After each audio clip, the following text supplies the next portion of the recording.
Oiê, tudo bom? Eu sou a Mikan, Mika com 3 N's no final, e esse é mais um Responde Mikan, o vídeo em que eu respondo as perguntas que vocês me mandam pelas redes sociais. Faz tempo que eu não faço Responde Mikan, então é sempre bom dar o recado. Caso você queira que a sua pergunta apareça no próximo, é só você ficar de olho nas minhas redes, que eu sempre aviso quando eu tô coletando perguntas. Vai ter o link aqui na descrição, me segue lá. O Igor perguntou se eu ainda tenho vontade de ir pro Japão de novo, e sim, eu tenho vontade. Todo ano provavelmente eu iria se eu tivesse como, mas é uma viagem bem cara e também que exige bastante planejamento, porque como o voo é muito longo, você precisa ficar lá vários dias pra valer a pena, então você precisa tirar um tempo grande pra viajar. E eu ainda não consegui, mas quem sabe eu consiga em breve. O Ramon perguntou se eu pretendo fazer clube de leitura com a Carol, e eu adoraria fazer com ela. Eu acho que vocês têm que dizer aí nos comentários que tipo de livro a gente pode fazer juntas. Teria que ser um livro que as duas curtam pra gente poder discutir aqui nos vídeos. Felipe perguntou: provou maniçoba e o que achou, caso tenha provado? Espero que tenha gostado de Belém, uma pena não ter te conhecido. Ah, que pena que a gente não se conheceu, Felipe. Pra quem não sabe, eu fui pra Belém na época do carnaval e um monte de gente me parou lá, foi muito legal, várias pessoas me reconheceram na rua e nas festas e tudo mais. E sim, eu provei maniçoba, gostei pra caramba, tudo que eu comi lá eu achei gostoso, mas a comida que eu mais gostei foi o tacacá. Não teve jeito, eu tomei tacacá umas 3 vezes na época que eu fiquei lá. A @lolabota perguntou lá no Twitter: você pretende fazer uma série de vídeos sobre outra série além de Game of Thrones? Posso fazer, não sei de qual série vocês gostariam que eu fizesse. Eu vi muita gente sugerindo pra comentar Westworld, não sei se vocês querem, nem sei se esse vídeo vai sair antes da temporada de Westworld, espero que sim, mas é uma possibilidade. Digam aí nos comentários quais séries vocês acham que seriam legais de comentar. Gino Ferreira tem uma pergunta sobre o estudo de japonês, vamos lá. Quando eu estudava japonês, eu odiava aprender as palavras japonesas de origem inglesa. Achava que elas só estragavam a língua japonesa, sem falar no passado trágico do Japão com um certo país de língua inglesa, o que até me deixava com receio de comentar com a minha sensei por ser de idade. Você também se sente assim estudando japonês? E quando você foi ao Japão, sentiu dificuldade de se comunicar em japonês? Olha, vamos lá, uma coisa por vez. Primeira coisa é que sim, pra quem não tá familiarizado com a língua japonesa, ela tem muitos estrangeirismos, tem muitas palavras que vêm de outras línguas, inclusive do português. Os japoneses têm algumas palavras que são da época que os portugueses tinham ainda um império colonial e eles chegaram aí pro Japão, então você tem algumas palavras que permaneceram na língua desde essa época, mas os estrangeirismos mais comuns no japonês hoje em dia são da língua inglesa. Então, por exemplo, leite. Existe uma palavra japonesa para leite de vaca que é gyunyu, mas os japoneses ultimamente também usam muito a palavra milk, que é milk. Então essas palavras precisam ser decoradas por quem vai estudar japonês mesmo, já que elas estão por toda parte no Japão. Você vai lá e tem várias placas com palavras em inglês, mas eu não acho que isso seja uma questão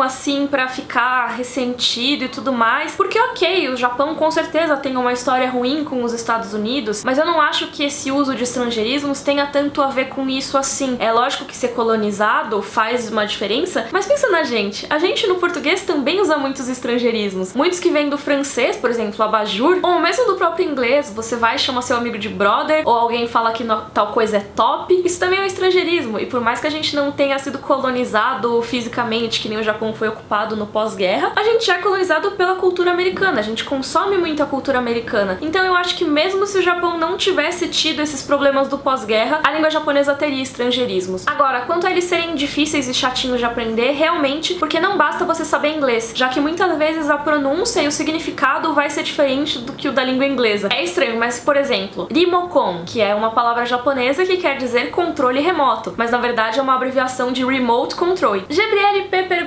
como faz pra conciliar 2 gatos a conviverem em um apartamento? Adotei o meu segundo e está sendo difícil. Olha, realmente é difícil quando você traz um gatinho novo pra casa. O gato que tá lá há mais tempo pode ficar com ciúmes, pode estranhar o gato novo. Isso aconteceu com a Ricota e com a Amora e demorou umas 2 semanas mais ou menos pra elas virarem amiguinhas. E pelo que eu sei, tem gatos que nunca realmente ficam super amigos. Eles se toleram ali, mas eles não ficam muito próximos. Quando a gente trouxe a Amora pra casa, a primeira coisa que a Ricota fez foi cheirar a Amora assim e bufar pra ela, e a gente tinha muito medo que ela fosse bater na Amora. Então o que a gente fez nos primeiros dias foi manter as duas em cômodos isolados da casa. A gente deixou a Amora primeiro só num quartinho pra ela se acostumar, a Ricota podia andar pela casa, depois a gente dividiu a cozinha pra Amora e a sala pra Ricota, e depois de alguns dias, quando a Ricota já não ficava bufando aleatoriamente, a gente começou a colocar as duas no mesmo ambiente, sempre com alguém olhando. Uma hora ou outra rolavam uns estranhamentos, e aí a gente pegava e botava cada uma no seu canto, canto, mas com o tempo elas começaram a se tolerar por cada vez mais tempo ali, até que uma hora a gente deixou rolar. A gente se preocupava muito porque a Ricota era muito maior que a Amora. Até hoje a Ricota é muito maior, mas na época a Amora parecia um ratinho e a Ricota já era uma gata crescida quase. Então se eu posso dar alguma dica é manter os dois isolados a princípio e ir aproximando aos poucos. Mas eu queria recomendar o canal Quatro Patas, que é da Grazi, que vai editar esse vídeo aqui, inclusive, olha só o merchan pra você, Grazi, que vai estar linkado aqui na descrição, porque eles falam muito de animais de estimação e aí é legal que vocês podem tirar essa dúvida lá com eles. Cleinito perguntou: pela primeira vez a Carol Moreira e você tiraram férias dos vídeos de GOT. Quero saber se este tempo de férias valeu a pena, pois vocês ficaram focadas em outros vídeos, ou não foi bom porque vocês perderam um pouco do tema de GOT ou esqueceram algo. Ótima pergunta, e eu vou aproveitar pra falar sobre a volta dos vídeos de Game of Thrones, que era pra ser em abril, mas a gente teve vários problemas de agenda, então realmente eu e a Carol não conseguimos nos encontrar pra gravar, mas a gente tá produzindo os vídeos novos e eles devem entrar aí ou no final de abril ou começo de maio, então peço a paciência de vocês porque daqui a pouco a gente volta. Quanto ao período de férias, eu acho que foi a melhor coisa que a gente fez, porque foi muito bom pros dois canais. Eu acho que eu sempre tive um pouco de dificuldade pra encontrar o tom que eu ia usar no canal, porque os vídeos de Game of Thrones são muito legais, mas eu não quero, por exemplo, falar de todas as séries. Eu quero falar de algumas séries e também quero falar de alguns jogos, de alguns animes. Então eu acho que o período sem Game of Thrones foi um período que me deu mais liberdade pra testar coisas novas, tipo o clube de leitura, que é uma coisa que talvez eu não tivesse tempo pra me dedicar na época de Game of Thrones, sabe? Agora que eu já fiz o formato e tudo mais, eu consigo levar as duas coisas junto. Mas pensar em um formato novo e planejar, não sei o que, na época de GOT seria meio complicado. E também tem aquela coisa, que os vídeos de outros assuntos, claro que vão ter menos audiência que os vídeos de Game of Thrones. É normal, porque a maior parte do público veio desses vídeos, eles tiveram um alcance muito grande. Mas o legal é que nessa época, sem os vídeos, ficou uma galera muito fiel que abraçou as coisas novas, sabe? E me incentivou a falar de outros assuntos. Eu trouxe o Load esses dias pra falar de quadrinhos no canal, que é um assunto que eu sempre quis falar, mas eu precisava ter um pouco de espaço pra isso, e rolou finalmente. Então sim, foi ótimo, mas eu tô morrendo de saudade de falar de Game of Thrones também. É um assunto que eu amo falar a respeito, então eu acho que vocês nunca vão me ver enjoada de fazer os vídeos de jeito algum. Mas foi super legal ter esse respiro pra poder dar espaço pra outros conteúdos mesmo. Dudes perguntou: Mikan, se você precisasse mudar de área e não seguir nem na comunicação, nem na criação de conteúdo, pra qual área você iria? Difícil essa, mas deixa eu ver. Eu tenho muito fascínio por línguas, então eu acho que eu estudaria alguma coisa nessa área de letras, talvez. Mas uma coisa que eu gostaria de explorar e eu ainda não consegui seria aprender programação. Eu tenho muita vontade de trabalhar com dados e assim, eu sei que entra muito em jornalismo nesse aspecto, né? A parte de análise de dados e gráficos e tudo mais. Pode mesclar ali com a comunicação, mas eu acho essa área muito fascinante, então eu acho que eu me enveredaria por isso também. Eu queria que você deixasse aí nos comentários qual profissão que você acha que eu ia seguir, se eu fosse seguir pra alguma outra área. E se você gostou, por favor, curte aqui o vídeo, assina o canal. Um beijo e até a próxima.